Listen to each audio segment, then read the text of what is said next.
ብሩክ መሞት የለበትም የብሩክ ሲቃይ መቆም አለበት የምትሉ በላይ ካሳዩኝ እውነት በጣም ነው የሚያሳዝነው። የዚህ ድራማ ታሪክ ደግሞ በስመ አብ ወወልድ ወመንፈስ ቅዱስ ከልጆቹ እናት ከአባትየው እንደገና ደግሞ ከእንጀራ አባቶቹ ወይም ደግሞ ከትርሲት ባል ሁሉንም ስታዩት በጣም የሚያሳዝን ታሪክ ያለው ድራማ ነው እና ብሩክ ከምንም በላይ ደግሞ እየተጎዳ ያለው ብሩክና ልጆቹ ናቸው።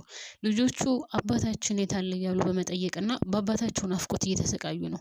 ብሩክ ደግሞ ያ የእንጀራ አባት ተብዬው ወይም የሚስቱ ባላንጣው ማለት ይቻላል እንደዛ ነው የሚባለው። ለማንኛውም እሱ ከዛ ቤት ከመጣ እንደሚገለውና በጭራሽ ከዛ ቤት ብቅ እንዳይል አስጠንቅቆታል። አንዳንድ ጊዜ ታውቃላችሁ ጊዜ ይጥላችኋል። ጊዜ የጣለውን ሰው ደግሞ ማንም ሊያነሳው አይችልም ከጊዜ ውጪ እና በጣም የሚያሳዝን ታሪክ ያለው ድራማ እና በዚህ ታሪክ ላይ ደግሞ ብሩክ በጣም የሚሰቃይበት ነው። ሚኪ ተብዬው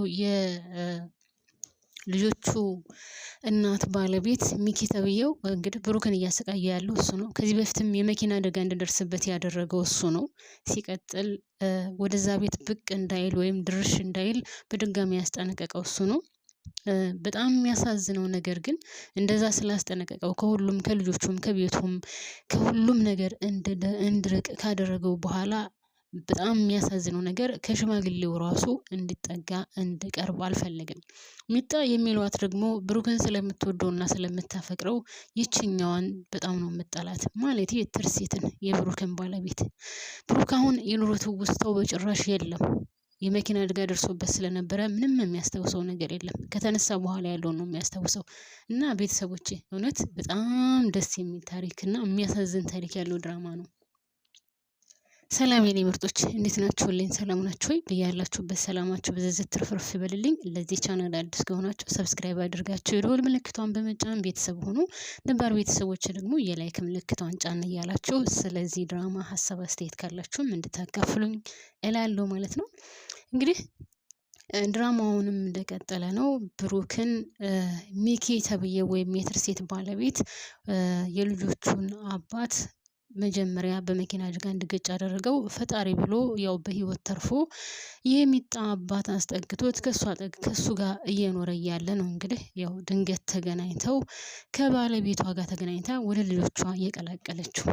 ልጆቿ ደግሞ ደስ የሚለው ነገር አልረሱትም፣ አስታውሰውታል። ለኔ ይረሱታል ብዬ ነበር፣ ያው ትልልቅ ስለነበሩ አስታውሰውታል የአባታቸውን ፍቅር በድጋሚ ካገኙ በኋላ።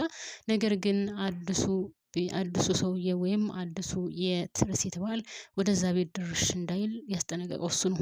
መጀመሪያውንም እሱ ነው የመኪና አደጋ ያደረሰበት። አሁንም በድጋሚ ሲሄድ ደግሞ እሱ ነው ከዛ ቤት በድጋሚ ድርሽ እንዳይል፣ ያለበለዛ ግን ልጆቹን ወይም ባለቤቱን የሆነ ነገር እንደሚያደርግበት አስጠንቅቆታል። ስለዚህ ከዛ ቤት ያው ልጆቹን አይቷል፣ የልጆቹን ፍቅር አይቷል፣ ልጆቹን እንዴት እንደሚወዱት አይቷል። ነገር ግን ከዛ ቤት መቀመጥ አልቻለም። የሆነ ነገር ያለው ነገር አለ። ከዛ ቤት ወጥቶ እንደውም ከዛ ቤት ብቻም ሳይሆን ከዛ ሽማግሌ ከሚጣ አባት አጠገብ ራሱ እንዳይደርስ አድርጎ ነው እንግዲህ እዛ አካባቢ እንዲርቅ ያደረገው። ምንድነው ያለው እንግዲህ ሁላችንም አላየንም ምን እንደተናገረው፣ ብቻ ግን አስጠንቅቆታል። ማለቴ ሚኪ ብሩክን ሚኪ ማለት አሁን ያገባችው ትርሲት አሁን ያገባችው ነው። ብሩክ ማለት ደግሞ የልጆቹ አባት የመጀመሪያ ባሏ ነው።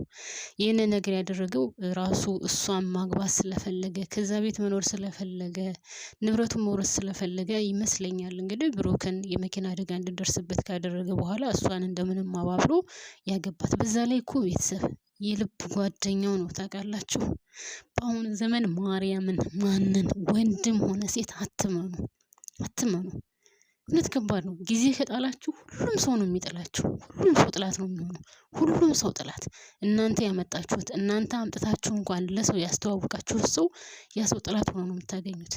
ያ ሰው የራሳችሁን ጓደኛ ማለት አሁን ለምሳሌ እኔ ሴት ጓደኛ ቢኖረኝ የሴት ጓደኛዬን ሌላ ሰው አምጥቼ ወንዶች ምናምን አምጥቼ ባስተዋወቃት ከነሱ ጋር ሆና እኔን ነው የምትወጋኝና ማርያምን ጊዜ አይጣላችሁ ቤተሰብ፣ ጊዜ አይጣላችሁ። እና የዚህ ድራማ ታሪክም በጣም የሚያሳዝነው ነገር የራሱ ጓደኛው ነው መኪና አደጋ እንዲደርስበት ካደረገ በኋላ ሚስቱን አግብቷት የተቀመጠው። ብሩክ ማለት አሁን ምንም አያስታውስም። የድሮውን የሚያስታውሰው ነገር የለም።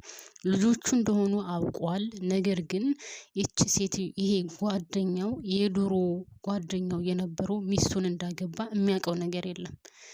እናም እንግዲህ ከሚጣም ራሱ አሁን በትርሴት በጣም እየተናደደችባት ነው። ሚጣ በትርሴት የምትናደደው ምንድነው ካላችሁ የከዳቸው እየመሰላት ነው።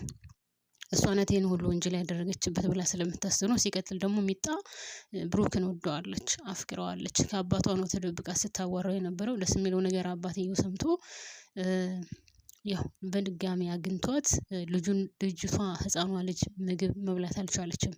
አባቷ በድጋሚ የሞተ እየመሰላት ሌሊቱን ሁሉ እየቃዠች ነው የምታድረው። ስለዚህ ከሳምንት በላይ ምግብ አልበላም ብላ እያሰቃየቻቸው፣ እንደውም አንዳንድ ጊዜ ሆስፒታል ገብታ በግሊኮስ ነው እየተጠቀመች ያለችው። እና እንደዛ ሲሆን ደግሞ እናት ታውቃላችሁ፣ እናት በጣም ነው የምትጨነቀው። ስለዚህ ግዴታ ብሩክን ማፈላለግ ነበረባት። ደስ የሚለው ነገር ብሩክ ተገኝቷል። ያው ተበሳጨ ምን አለም ሚጣ ላይ ቢጮህባትም ልጅ ስለታመመች ነው ብላ ይቅርታ ጠይቃ ከእግሩ ላይ ወድቃ ትርሲትን እንዳገኛት ታደርጋለች።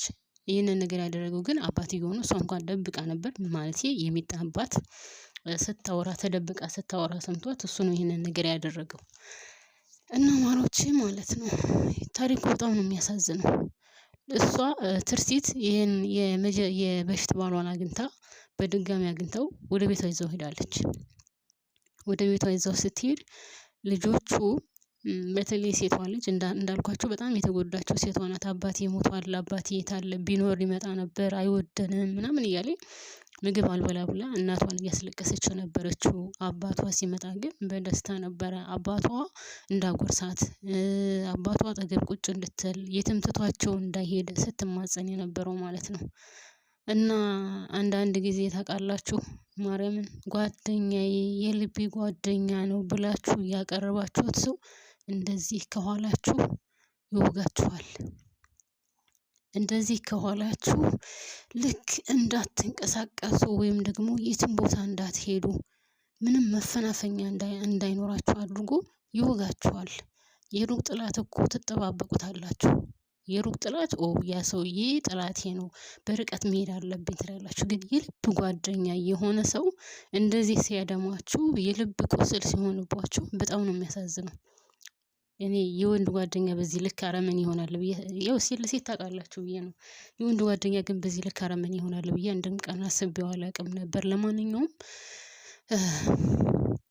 ልጆቹ እሱን ካገኙ በኋላ በጣም በደስታ ነበር ምግብ ሲመገቡ የነበረው። በጣም የሚያሳዝነው ነገር ሴትና ወንድ ናቸው ልጆቹ እና ሴቷ ትልቅ ናት፣ ወንድ ትንሽ አነስ ያለ ነው። እና እህቴ በልታ ካልጨረሰች አልበላም ነበር ያለው አባቱን። አንተ መጀመሪያ እሷን አጉርሳት፣ ምክንያቱም እህል አልበላችም ሰሞኑን አንተ ስለሌለክና እኔ ችግር የለብኝም ብሎ እንግዲህ ትንሽ ወንድሟ ትልቁ እህቱ በልታ እስከሚጨርስ ጠብቆ ነው አባቱ እንዳጎርሰው ያደረገውና ግን ይሄ ከመሆኑ በፊት ልክ ብሩክ ከቤት እንደመጣ ሚኪ ተብዬው የቤቱ ባለቤት ሽንት ቤት ገብቶ ለምን በድጋሚ መጣ? በትዳሬ ለምን በድጋሚ ትመጣለህ? ከዚህ ቤት በጭራሽ እንዳትደርስ ብዬሃን ነበር ወይ ብሎ ሽንት ቤት ገብቶ አሁንም ቢሆን አስጠንቅቆታል። ግን የሚያሳዝነው ነገር ካስጠነቀቀው በኋላ እሺ እኔ የመጣሁት ሌላ ምንም ሊያደርግ አይደለም፣ ልጆቹ ስለታመሙ ብቻ ነው። ስለዚህ አሁን በድጋሚ ተመልሼ እሄዳለሁ፣ ብቻ ግን ልጆቹ እንዳይታመሙ ጸሎት አድርግ ብሎት ነው ሄደው። በጣም የሚያሳዝነው ነገር ይሄው አሁንም ሚኪ ተብዬው አልሞትለት ስላለ ሙቶ ማረጋገጥ ስለሚፈልግ አንድ የሆነ ተንከሲስ የሆነ ተከስተ የሚለው አለ፣ ለሱ ደውሎ እንደገሉ አዞታል። እዚህ ላይ ግን ደግሞ በጣም የሚገርመው ነገር ምን ታውቃላችሁ ቤተሰብ? ልክ ሲወጡ እሷ በመኪና ልሸኘው ነበረ። ነገር ግን መች ወጥቶ የመኪናውን ጎማ እንዳስተነፈሰው አላቅም። ብቻ ወጥቶ የመኪና ጎማውን አስተንፍሶታል። ከዛስ አሁን እሱ በእግሩ ይሄዳል ማለት ነው። እሷ አትሸኘውም። ስለዚህ እሱ ብቻውን በእግሩ ሲሄድ ምን አደረገ? ተከስተ ተብዬው ከኋላ ተከትሎ በትልቅዬ ዱላ ማጅራቱን መቶታል። ከዛ ደብድቦ መሬት ላይ ከወደቀ በኋላ እንግዲህ አናቱን በድንጋይ ብሎታል ብዬ አስባለሁ፣ መቶታል። ግን እዚህ ላይ ይመስለኛል ውድ ቤተሰቦች እዚህ ላይ ምን እንደሚከሰት ታውቃላችሁ? አሁን ብሩክ ከዚህ በፊት የሆነበትን ነገር በጭራሽ አያስታውስም አይደለ? ምናልባትም ከአሁን በኋላ እንደዚህ አይነት ትልቅዬ ጉዳት ስለደረሰበት ካስታወሳችሁ እሷ ራሱ ለነገሩ አላውቅም ካላያችሁት ትርሲት ሐኪም ቤት ይዘው ሄዳ ነበረ። ከዛ ሐኪም ቤት ይዘው ስትሄድ አሁን ማስታወስ አይችልም የበፊቱን። ምናልባትም ትልቅዬ አደጋ ከደረሰበት ሊያስታውስ ይችላል። ከደነገጠ ወደ ድሮ ሊመለስ ይችላል ብላት ነበርና ምናልባትም ይሄ ሰውዬ ከደበደበው በኋላ ጉዳት ካደረሰበት በኋላ ምናልባትም ወደ ድሮ ማንነቱ ጭንቅላቱ ሊመለስ ይችላል። ለበጎ ነው እኮ አንዳንድ ጊዜ መጥፎ ጓደኛ ለእናንተ መጥፎ ነገር ሲያስብ ግን ፈጣሪ መልካም ነው። ምናልባትም ደግሞ ጥሩ ነገር ያደርግላችኋል። እና እኔ በበኩሌ ሳስበው አሁን ምን እንደሚከሰት ወደ ድሮ ማንነቱ ይመለሳል እርግጠኛ ነኝ። ያው ጉዳት አለ፣ ተጎድቷል። ምክንያቱም ከዱላው ይልቅ ደግሞ ጭንቅላቱን በድንጋይ መትቶታልና የሆነ ሰው አንስቶ ምናልባት ወደ ሕክምና ቦታ ይወስደዋል ብዬ አስባለሁ። ሰው ወደ ድሮ ማንነቱ ይመለሳል ከፈጣሪ ጋር። ግን ጓደኛ በጣም ከምላችሁ በላይ አያስፈልግም እንዳትሉ ከሰው ርቃችሁ አትኖሩም። ሁሉም ሰው አንድ አይነት ነው እንዳትሉ ደግሞ አዎ ሁሉም ሰው አንድ አይነት አይደለም። በጣም ከባድ ነው። ማርያምን በተለይ በዚህ ዘመን በጣም ከባድ ነው። በቃ ገንዘብ እና ገንዘብ ብቻ። የሰው ልጅ እንደው ገንዘብ ብቻ አምልኮ ይኖራል? ቤተሰብ ገንዘብ ብቻ አምልኮ? ኧረ በስመ አብ! የምታዩት ነገር በጣም የሚያስጠላ ነው እውነት።